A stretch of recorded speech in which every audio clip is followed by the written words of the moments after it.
guys, it's Victoria. Thanks for coming back.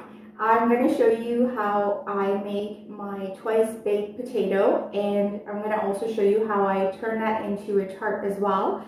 This is my favorite side dish ever. Whenever I have a fancy dinner party or date night, I always make this. It goes well with chicken, fish, steak, lamb, anything. It's so delicious. So I make mine dairy free and gluten free, but you can substitute some of the things, and I'll sort of tell you what you can substitute as you go along to make this delicious. So first thing you need to do is preheat your oven to 375, and then second thing you need to do is pour a glass of wine. That is for you, and I think it's totally okay to pour your wine before anyone else gets here, because you deserve a glass of wine, and you can always use the excuse that you're letting your wine breathe. So you know, you definitely should have a glass of wine while you're cooking in the kitchen and play some nice music. So I'm going to let you know what I'm doing right now. I'm just finishing mashing up my potatoes. So I had 4 medium-sized baking potatoes that I sliced and cut up, and I boiled it. And then I also put 2 full-size medium potatoes in the oven that I baked. Once I took the potatoes out of the oven, I let them cool. I sliced them in half and I carved them out. So they're like just dug out normal potatoes. And I'm just finishing mashing the boiled potatoes. So you can make the consistency however you like, but I'm gonna make mine pretty like fine for this recipe.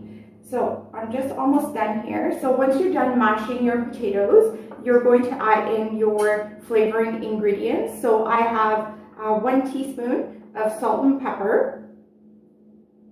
I have 2 teaspoons of chives. You can put more or less if you like. I love chives. I have 1 teaspoon of onion powder, and then I have 2 cloves of fresh garlic. Again, you can take stuff out or put stuff in. When it comes to the flavoring, that's really no problem.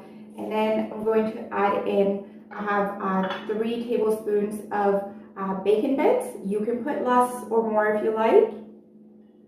I really like it. And then I have 3 tablespoons of mayonnaise. I like using just regular mayonnaise for this. I gotta be honest, I do a lot of crazy diets because I have a lot of food intolerances, but the only thing I can't give up is regular mayo. I love mayo. I use it in so many things. So I'm going to mix this all up until it's nice and mixed and smooth. This honestly is everybody's favorite thing that I serve. Everyone loves this. And I really love the fact that I can make it and put it in the fridge and then just bake it an hour before I serve my dinner.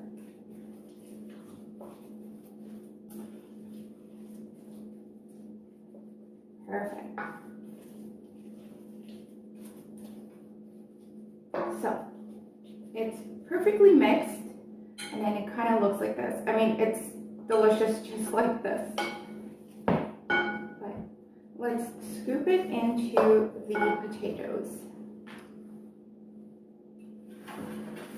So I have the potatoes here, and then I also have some tarts here.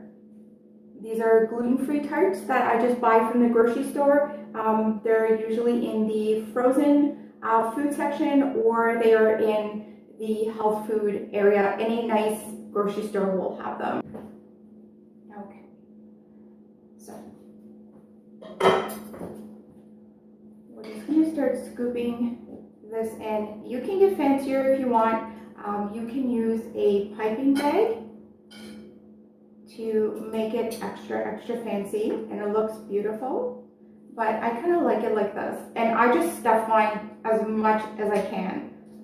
It is so delicious. So I put as much of the filling as it can hold. The bottom piece potato is obviously just a delivery service for the delicious part. So you just stuff these guys right in. Easy peasy. There we go. So what you can substitute is pretty much anything in here. The only thing I wouldn't substitute necessarily is the mayo. I mean, I've tried this with vegan mayo and it's not as delicious, but you know, it's definitely up to you what you like. But it is the mayo that gives it the beautiful texture that I'll show you later. And it makes it super creamy and just absolutely delicious. But it is because of the mayo that the texture is so beautiful. So don't skimp out on the mayo. This is definitely not a diet food.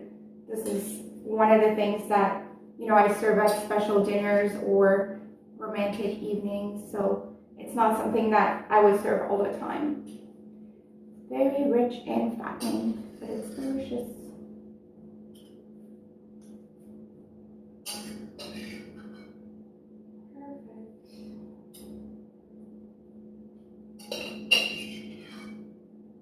Alright, so this made a perfect amount. So I'm just going to bake these guys at 375 for almost an hour. So just kind of keep an eye on it depending on your oven middle rack. And yeah, you'll kind of see what it looks like. I'm going to shoot a few pictures of what it looks like when it's done in the oven. So hang on for about an hour or I will fast forward you. See you guys.